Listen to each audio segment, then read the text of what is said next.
विमला ने जब तीसरी बार हरीश को फैक्ट्री में कॉल किया तो हरीश ने उससे हंसते हुए पूछा, अरे क्या हो गया, आज तू रह रहे कि मुझे कॉल किए जा रही है। आज बहुत देर कर दी आपने, कब तक आएंगे? मुझे आपको कुछ बताना है। काम बहुत है विमला, लगता है ओवर टाइम करना पड़ेगा। तू फोन पर ही बता देना क्या बात है। विमला ने हरीश को ये कहकर फोन काट दिया कि वो जब घर आएगा तो वो उसे बताएगी कि क्या बात है।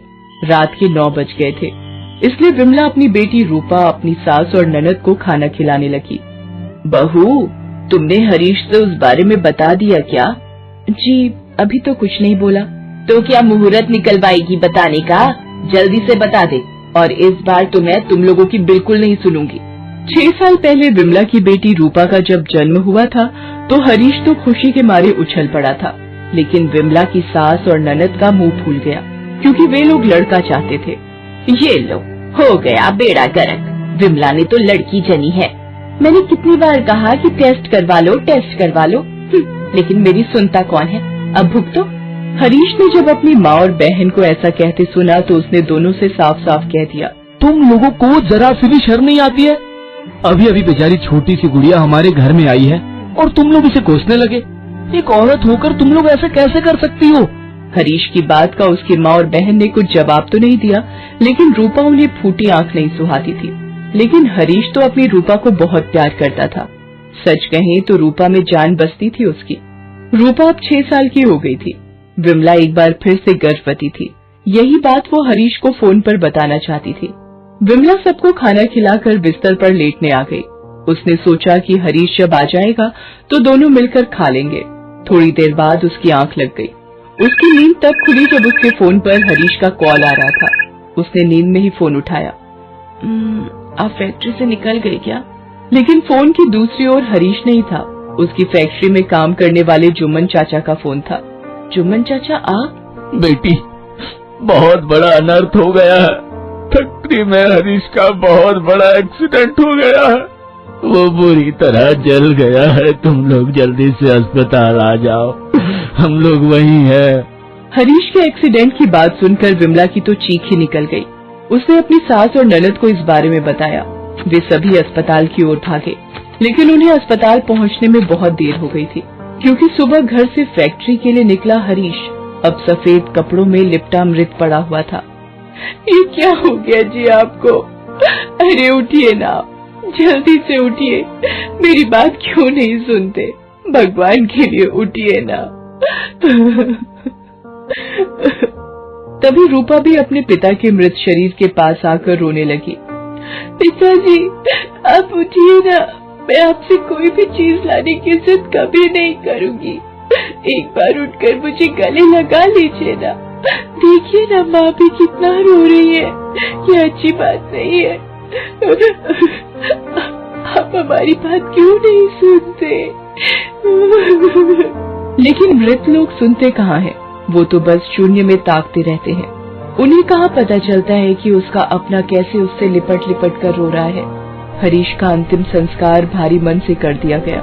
उसे दूसरी दुनिया में जाने के लिए विदा कर दिया गया। लेकिन उसके जाने के बाद विमला के जीवन में इतने कांटे एकाएक उगाने वाले थे, ये कहाँ किसी को पता था। हरीश की मौत के बाद उसकी सास और ननद ने विमला का जीना हराम कर दिया। वे न तो उसे चैन से खाने देते और न ही सोने। करम चली, तुम दोनों को शर्म नहीं आती मुफ्त का ठूसने में? घर में इतना सारा काम पड़ा है और यहाँ तुम दोनों 56 भोग खा रही हो। माँ, ये लोग लातों के भूत हैं, बातों से नहीं मानने वाले। तुम रुको, मैं अभी इसे बताती हूँ। उसके बाद विमला की ननद उसे वहाँ पड़े झाड़ू से ही मारने लगती है। विमला पर हर दिन दुखों का पहाड़ टूट रहा था। एक रात की बात है, बाहर जोरों की बारिश हो रही थी और घर के अंदर विमला पर बिजली गिर रही थी। अब भागन, मेरे बेटे को तो खा ही गई, अब क्या मेरी जान लेना चाहती है? तुम ठीक कहती हो माँ, मुझे इसके लक्षण ऐसे ही लगते हैं। भगवान के लिए आप लोग ऐसा मत कहिए, मैं तो खुद ही टूट गई हूँ। टूट गई है तो हम क्या करें? मेरा भी तो भाई गया है। कान खोलकर सुन ले, जो हम कह रहे हैं वो कर, नहीं तो हमसे बुरा कोई नहीं होगा। विमला के ना चाहते हुए भी इस बार उसकी सास और ननद ने उसका टेस्ट करवाया था। इस बार भी उसके गर्भ में लड़की ही थी। वो इस बच्ची को नहीं चाहते थे और उसे गिराने का दबाव उस पर पिछले कई दिनों से बना रहे थे। लेकिन विमला किसी भी कीमत पर उनकी बात मानने को तैयार नहीं थी। आप लोग चाहे मेरी जान भी ले लीजिए, लेकिन मैं आपकी बात नहीं मानूंगी, नहीं मानूंगी, नहीं मानूंगी। ठीक है, तो तेरा हमारे घर में कोई काम नहीं है, निकल जा तू यहाँ से। ये कहकर उसकी सास और ननद उसके बाल पकड़कर खींचते हुए उसे उस बारिश में रात के समय घर से बाहर निकालने लगी। रूपा अपनी माँ की मदद को आई तो उन्होंने उसे भी बहुत मारा।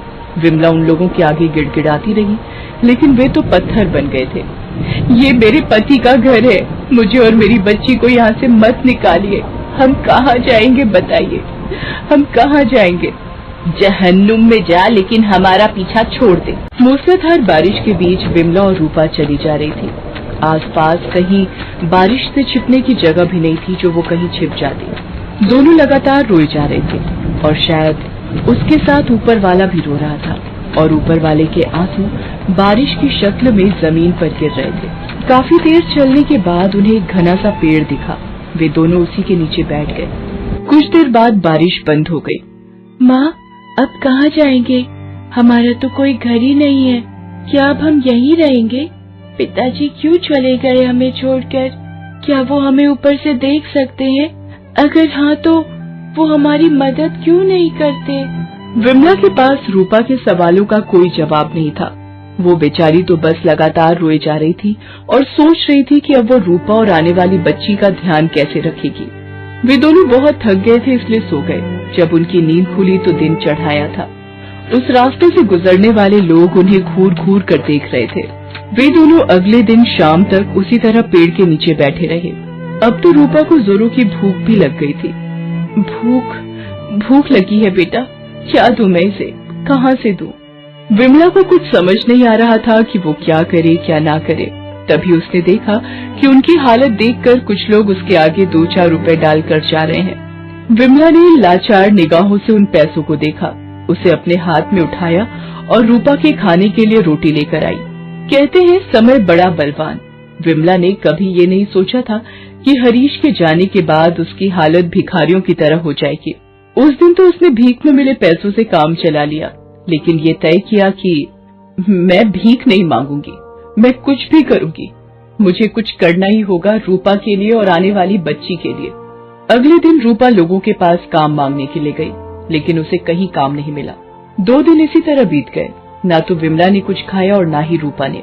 एक बार तो विमला का मन हुआ कि वो भीख मांग ले, लेकिन उसने तो खुद से वादा किया था कि अब वो भीख नहीं मांगेगी। लेकिन उसका सब्र तब जवाब दे गया जब एक दिन उसने रूपा को कचरे के डिब्बे से निकाल कर खाते देखा। माँ, बहुत भूख लगी थी, बर्दाश्त नहीं हो रहा था, इसलिए कचरे से निकाल कर खाने लगी। रूपा की बात सुनकर विमला रोने लगी। 1 महीने उसने इसी तरह कभी कचरे से तो कभी भीख मांगकर अपना और अपनी बेटी का पेट भरा, लेकिन अब भी उसके अंदर से आवाज आ रही थी कि उसे भीख नहीं मांगना है। एक दिन उसे दीवार पर चिपका एक इश्तेहार दिखा जिसमें लिखा था सिक्योरिटी गार्ड चाहिए, वेतन 5000 रुपया महीना। विमला इश्तेहार में लिखे पते पर गई। अरे तुम और सिक्योरिटी गार्ड की नौकरी? अरे ये नौकरी पुरुषों के लिए है, तुम्हारे लिए नहीं।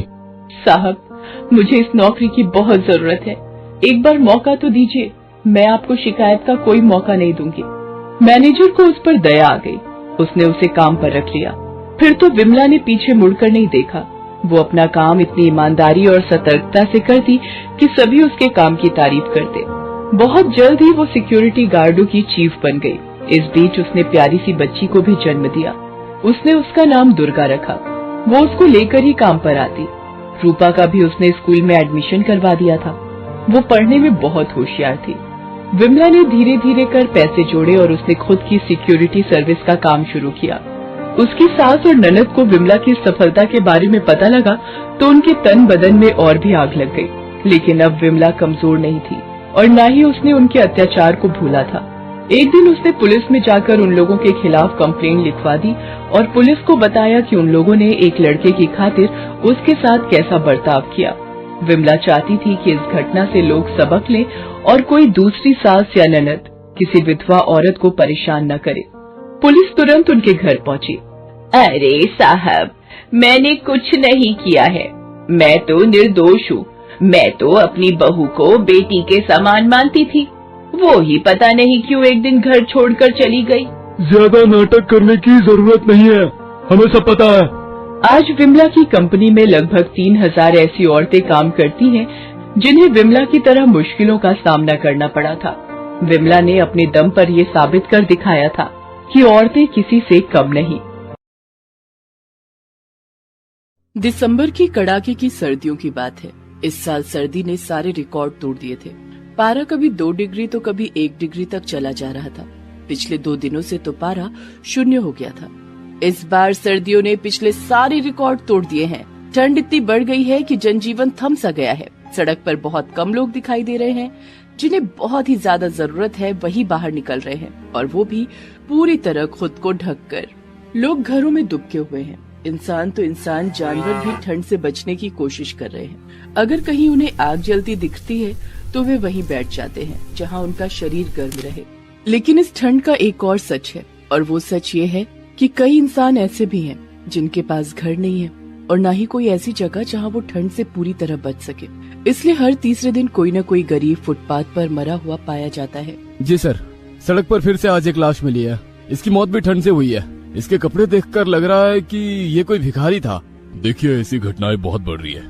हर रात को गरीब लोगों के लिए अलाव की व्यवस्था की जाए और रैन बसेरों में भी ये सुनिश्चित की जाए कि यहाँ गरीबों के लिए सारी सुविधाएं हो। ठंड से हो रही मौतों के बीच फटे चिथड़े कपड़ों में गर्भवती जानकी भी सड़क पर रहने के लिए मजबूर थी।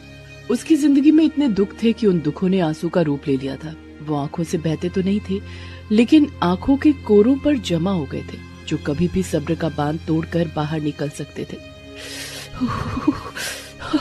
ठंड तो बढ़ती जा रही है। ऐसे में कैसे मैं तेरा और अपना ध्यान रखूं मेरी बच्ची? कैसे रखूं?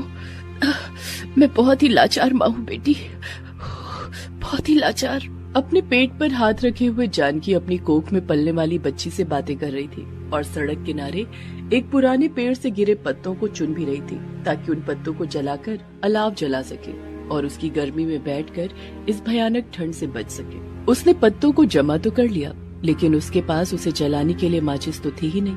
मेरे अंदर दुखों की ज्वाला जल रही है, लेकिन अफसोस कि उस आग से ये पत्तियां नहीं जलाई जा सकती। जानकी ने पेड़ के नीचे पड़े 2 पत्थरों को उठाया और उसे टकराकर आग जलाने की कोशिश करने लगी, लेकिन कई कोशिशों के बावजूद भी उन पत्थरों से आग निकल ही नहीं रही थी। ठंड और भी बढ़ती जा रही थी। ठंड से उसके दांत किटकिटा रहे थे। ये चल क्यों नहीं रहा है? तभी वहाँ उसे दूर से पुलिस की एक बुलेट आती हुई दिखाई दी। बुलेट उसके पास आकर रुकी। कौन हो तुम? यहाँ इस पेड़ के नीचे क्या कर रही हो? देख नहीं रही कितनी सर्दी है? चलो जाओ यहाँ से। देख तो रही हूँ साहब, लेकिन जाऊँ कहाँ? अपने पास सिर छिपाने की कोई जगह नहीं है। अरे रैन बसेरे में जाओ, वहाँ तो सरकार की ओर से कई इंतजाम किए गए हैं। इंतजाम? साहब, रैन बसेरे देखे हैं आपने? छोटी सी जगह में इतने सारे लोग हैं कि मैं कहाँ वहाँ अपनी जगह बनाऊं? पेट में बच्चा है मेरा, इसे उस भीड़ में चोट लग गई तो?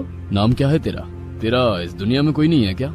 इंस्पेक्टर विजय की बातों को सुनकर जानकी ने थोड़ी देर उसकी ओर देखा और कहा, जानकी नाम है साहब मेरा है तो हर कोई, लेकिन फिर भी कोई नहीं है। क्या मतलब? जानकी, जितना अच्छा नाम स्वभाव की भी उतनी ही सुंदर, लेकिन जानकी का काला रंग उसके जीवन की तकलीफों का सबसे बड़ा कारण था। उसका पति, उसकी सास, उसकी ननद, सभी ने मिलकर उसका जीना हराम कर दिया था।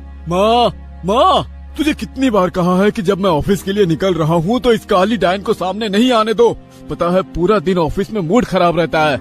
अब मैं क्या बोलूं? बोल कर तो मेरी जबान थक गई है, लेकिन ये काली चुड़ैल तो हमारे सिर पर ऐसे सवार हो गई है जैसे कि कोई काली भूतनी किसी पर सवार हो जाती है। रुक माँ, मैं इस भूतनी की अकल फिर से ठिकाने लगाता हूँ। उसके बाद जानकी के पति ने जूते से उसकी पिटाई शुरू कर दी, और वे जूते मामूली जूते नहीं थे, वे जूते जानकी के लिए ही थे, और उन जूतों के नीचे कील लगी हुई थी। जानकी के बदन से खून की धार फूट रही थी। वो दर्द से कराह रही थी। मत मारिए मुझे, मत मारिए, बहुत दर्द हो रहा है, बहुत दर्द। लेकिन उसकी गिड़गिड़ाहट का कोई भी असर उन पर नहीं हो रहा था। जानकी अधमरी सी हो रही थी। तभी मारते मारते उसका पति कील वाला जूता उसके पेट पर मारने लगा। उसके पेट में पलने वाली बच्ची अंदर छटपटाने लगी। आज मैं इस काली भूतनी और इसके पेट में पलने वाली उस बच्ची दोनों को मार दूंगा। हाँ। नहीं, मुझे मारिए, जितना मारना है मारिए, लेकिन मेरी बच्ची को कुछ मत करिए। ये कहकर उसने अपने पेट पर अपने हाथ रख दिए, लेकिन उसका पति इसकी परवाह किए बिना उसे तब तक मारता रहा जब तक कि वो बेहोश ना हो गई। और जब उसे होश आया तो उसने देखा कि उसे बर्फ की सिल्ली पर लेटा दिया गया है और उसके हाथ बांध दिए गए हैं। उसकी ननद, सास और उसका पति बगल में बैठे चाय पी रहे हैं। मेरे हाथ खोलिए मेरा हाथ, मुझे ठंड भी लग रही है, मैं मर जाऊंगी। तुझे क्या लग रहा है कि तेरे मरने की बात सुनकर हमारे दिल में दया आ जाएगी? अरे काली डायन, ये सब हम तुझे मारने के लिए तो कर रहे हैं, और ये जो तुझे बर्फ पर लिटाया है ना, ये मेरा ही आइडिया है। कैसा लगा मेरा आइडिया मेरी प्यारी काली भाभी? अत्याचार की सारी सीमाएं जानकी के ससुराल वाले हर दिन लांघ रहे थे। वे लोग उसे मारना चाहते थे क्योंकि एक तो उसका रंग काला था और उसकी कोख में एक लड़की पल रही थी जिसका पता उन्होंने जबरदस्ती उसका टेस्ट करवा कर लगा लिया था, और साथ ही वे जानकी के पति की शादी किसी दूसरी लड़की से करना चाहते थे। लेकिन वो कहते हैं ना, जाको राखे साइयां मार सके न कोई। उनकी लाख कोशिशों के बावजूद भी ईश्वर की कृपा से जानकी बच जा रही थी। भैया, माँ, मैं एक बात कहूँ, लगता है ये काली चुड़ैल कोई अमृत पी कर आई है। हम लोग इसे मारने की इतनी कोशिश कर रहे हैं, इसे 3rd डिग्री दे रहे हैं, इसे भूखा रख रहे हैं, लेकिन इस पर कोई असर नहीं हो रहा है। तो फिर क्या करना है इसका? भैया देखो, पिछले कई दिनों से न्यूज में आ रहा है कि हर दिन ठंड से लोग मर रहे हैं। क्यों ना इसे घर के बाहर निकाल दिया जाए? कुछ दिन ये ठंड में बाहर रहेगी तो खुद ब खुद मर जाएगी और हमें मारने के लिए कोई नई तरकीब भी नहीं लगानी होगी। जानकी गिड़गिड़ाती रही, लेकिन उसके ससुराल वालों ने उसे उस कड़कड़ाती ठंड में घर से बाहर निकाल दिया। वो बेचारी पिछले कई दिनों से इस ठंड में ऐसे ही भटक रही थी। कभी उसे कूड़े से कुछ खाने को मिलता तो खा लेती, नहीं तो भूखी प्यासी इधर उधर भटकती रहती। जानकी की दुख भरी कहानी को सुनकर इंस्पेक्टर विजय की आंखों में आंसू आ गए और साथ ही उन आंखों में गुस्सा भी चमकने लगा। बहन, तेरी कहानी को सुनकर ऐसा लगता है कि आज भी हमारे समाज में राक्षस रहते हैं। उनके बड़े दांत नहीं होते, सिंग भी नहीं होते, बड़े नाखून भी नहीं होते। वो राक्षस की तरह भयानक दिखते भी नहीं है, लेकिन उनके कर्म राक्षसों की तरह होते हैं। लेकिन याद रख, राक्षस की जीत ना तो पहले हुई थी और ना अब होगी।